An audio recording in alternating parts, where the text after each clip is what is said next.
Hello everyone! So I realized after my last vlog, and all of you were like, we missed you, or glad you're okay. It had just been way too long since I had vlogged. I need to be better about doing this more frequently. So, for those of you who are new to the channel and are seeing my dot for the first time, usually I vlog on my phone, but tonight I'm on my computer. And my dot is how I run my mouse. Because obviously I don't have hands. I mean, I kind of have hands. But I use what's called a head mouse. So that's where the dot comes from, and it's just shiny, fluorescent. I have many pictures with it on because we forget to take it off. So this vlog is going to be a health vlog because I got really sick at the beginning of last week, and it reminded me that when I did my spasm video, there was a woman from, I think she was from South Africa maybe, asking questions about her husband and his spasticity, and kind of what sort of things affected my spasticity. And then we started talking about health stuff, and I realized I'd never really talked about some of the things that I had dealt with since my injury as far as health goes. I have touched on my vertigo a long time ago, but it's been here in full force. I've definitely been dealing with a vertigo flare-up, and so I just thought, you know, I'll just kind of talk about those things. I'm hoping it's not going to be too long, because, you know, sitting and talking at you isn't the greatest thing. But, so I was injured in 2004, the end of 2004, and for like the first 3 years of my injury, I was really healthy. So, you know, I didn't really have any issues. I didn't have to go to the doctor. I just had like my regular medications that I took for spasms and stuff, but I was really healthy. I was very lucky. But my senior year of high school, I started getting really sick, and it was just before my senior prom. In fact, I think I went to the emergency room maybe the night before. I don't know, but it might not have been the night before, but very shortly before, because my heart felt funny, or I thought that's what it was, and I just got really sick. I didn't really know what was wrong. I was like, I had nausea issues, I wasn't sleeping, I had zero appetite. And I have zero appetite anyway, but when it's that bad, then I start to drop weight that I don't have to drop. So since it was my first real health issue, I doctored locally, and after running a bunch of tests and not finding anything, it was kind of like, well, we don't really know what's going on with you. And then I got we think it's psychological. My grandpa unfortunately had died in the fall of 2007, just after I turned 18. So it's kind of like, and then everything started happening after that, so it was kind of like, well, we don't know what's wrong with you, so we're going to say you're sad, and that's why you're sick. So I had test after test after test in the area in Nebraska where I live, and didn't ever feel any better, and they couldn't figure out what was going on. That's when the vertigo started, but it wasn't really vertigo yet. It was just some weird neurological symptoms. But it was mainly a stomach issue then, and like I said, I was losing weight I didn't have to lose. I'll have to see if I can find some pictures. like senior prom, graduation. I look like hell because it felt like hell. So I went to Craig that summer, Craig Hospital, which I go every year, and was down to 82 pounds. And so they were immediately like, okay, something's very wrong. What do we need to do to figure out what's going on with you? So I had all of my results forwarded to them. And then every year they do a cystoscopy, which is a bladder scope, because I have a suprapubic catheter, which is basically a catheter that just goes right into your bladder. And because it's an indwelling foreign object, people have issues. And so that year, every other year it had looked great. And when they do the scope, I'm awake. I mean, they don't have to put me to sleep or anything because obviously it's in an area where I can't feel it. They monitor blood pressure and everything. But he was like, oh my goodness, you have a beach of bladder stones. I mean, it looked like sand because they use a camera, and I could actually see. They have a monitor that I can look at. And he was like, you have so many stones. My bladder was full of stones. So literally that day he crushed them and sucked them out, and I almost immediately felt better as far as my stomach issues went. So had an appetite and was sleeping better, and it was like, oh my goodness, that is exactly what was wrong with me. And there was really something wrong with me. So after that, it just kind of when all of the vertigo stuff started happening. And it didn't start out as vertigo. It was like weird tingling, weird feelings in my face. Then it started out as like I felt like I was falling every once in a while. Basically it's evolved to I'm moving all the time. I'm never still. And I've been to a million doctors, ENTs, neurologists, Craig vestibular clinics. I had surgery on my neck in 2012 to untether the scar tissue around my injury, see if that could tackle part of it.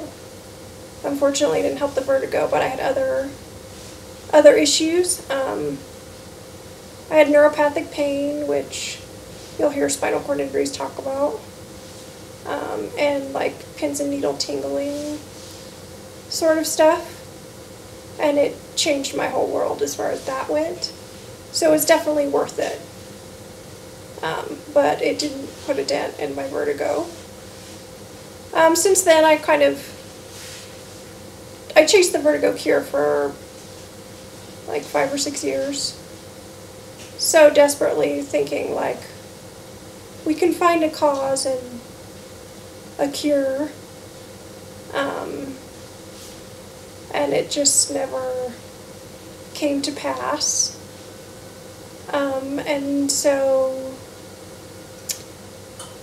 I just kind of learned to cope and breathe through it, and the less I focus on it, the better I do.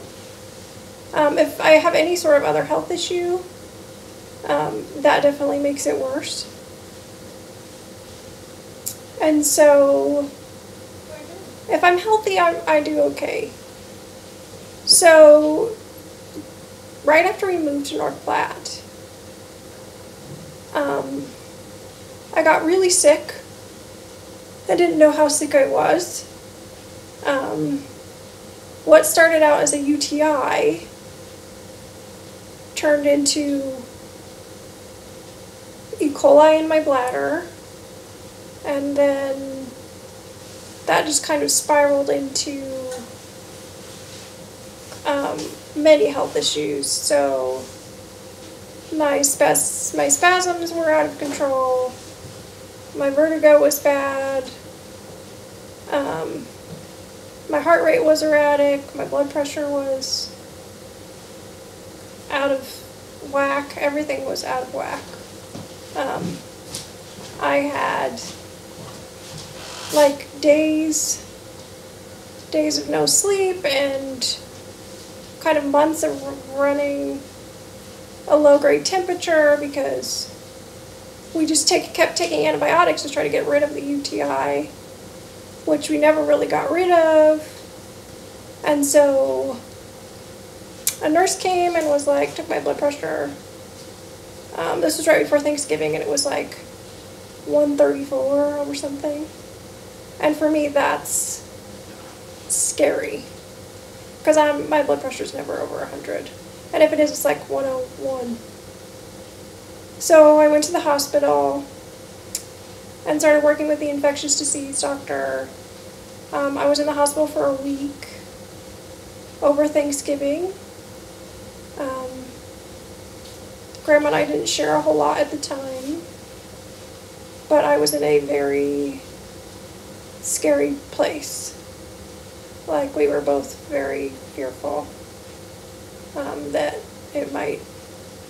I might not make it out of there, just because my vitals were so, I was just tachycardic, my heart rate was up so much, and I wasn't sleeping, and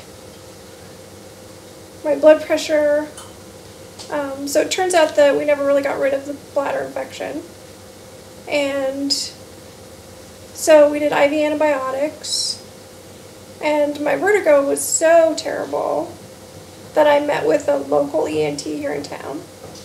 His name is Dr. Simpson, and he was like, I can't really do anything for you while you're in the hospital, but I want you to come see me. I feel like, he's like, there's some underlying causes to what's happening with you, and maybe we can treat some of them. And so I also scheduled an appointment with the urologist to do a bladder scope, but it takes a long time to get to see a specialist, because I was sort of feeling like I felt in 2008. So like I said, I was in the hospital for a week. I came home, was doing better, because we finally got rid of the UTI. But also I guess I forgot, that fall, we kept having to change my catheter because it kept plugging. And that's terrible. That's not good. So it just kept, it was just full of so much gunk and sediment and crap, that it just kept plugging. We had to keep changing it. Like I said, I was on antibiotics for like 2 months straight. And I never felt great, so I didn't realize how sick I was until I was really sick. So anyway,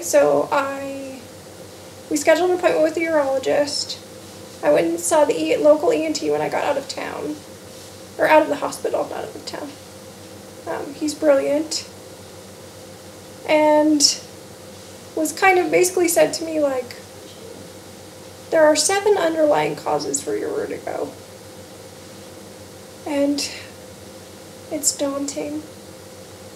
I talked about this a little bit before, but part of it's positional. So I have the inner ear crystals. I've posted the vertigo, like the Epley maneuver, the vertigo treatment, a couple of times. So that's one of the causes.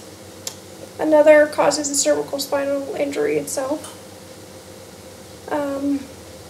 Another thing is I never put my feet on the ground. My body doesn't know its position in space. So, it's hard for it to pinpoint exactly where I am in the world. Your body has 5 balance, like, central stations. Ankles, knees, hips, neck, ears and eyes. Maybe that's 6. But I can't feel my ankles, I can't feel my knees. I can't feel my hips. My neck's screwed up. My inner ear crystals are wonky wacky. So I have my eyes to kind of tell me where I am in the world. So we kind of treat the ones that we can, and I try to cope with the other ones.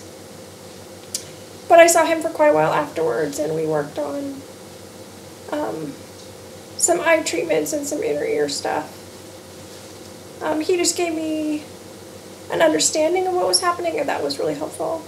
Because for a really long time, all I ever heard was, "We don't know what's wrong with you. We don't know why you feel the way you feel, but you're probably going to feel that way forever." Having an idea of why I felt the way I was feeling was helpful. And then I saw the urologist in like January or February. She did a scope, and again, I had a beach of bladder stones. She was like, "I've never seen bladder stones like that." So there was an underlying cause. When I start feeling that terrible, I have to remember, oh, maybe I have bladder stones. I drink distilled water all the time. There's no minerals in that because it's just better for me. But unfortunately, because I have to do that, my body misses the minerals that it needs. So it's kind of a catch-22. But anyway, I started this because, one, because I talked about it, and two, because at the beginning of the last week I got the flu, which I haven't had in a long time. It was awful. Like Monday's kind of a blur. And then I really still am sort of recovering from it. But I think there was like a vertigo flare-up on top of it. So my vertigo's been really bad. And so that makes it hard for me to do anything. It's not something I talk about a lot because I don't like to focus on it. Because the less energy I put into it or talk about it, the better it is. But when I'm struggling, it's hard for me to really do anything but breathe.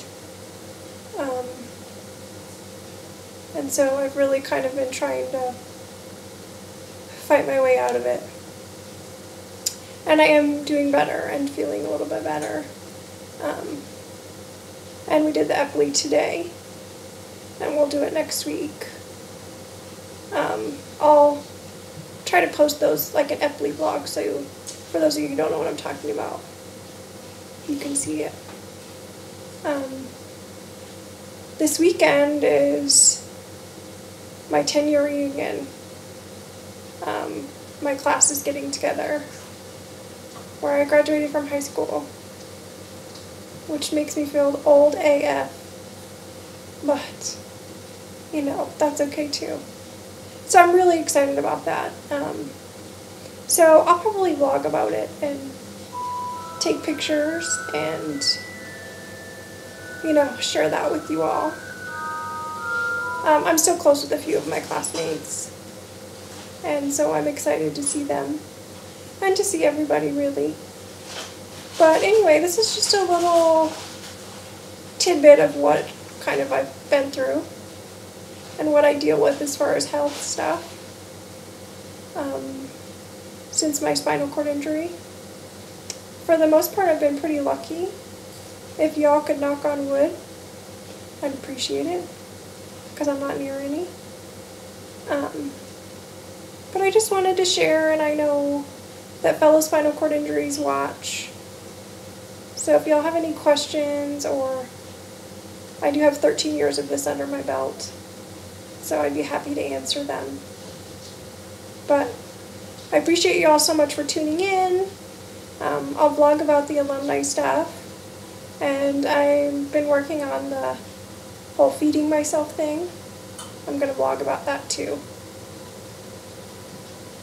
If you have any ideas for me of things that you would like to see, please share them, and I will do my best to answer the call. Also, it's the first day of spring. Yay! I could not be excited for warmer weather. But thank you all so much for continuing to watch me.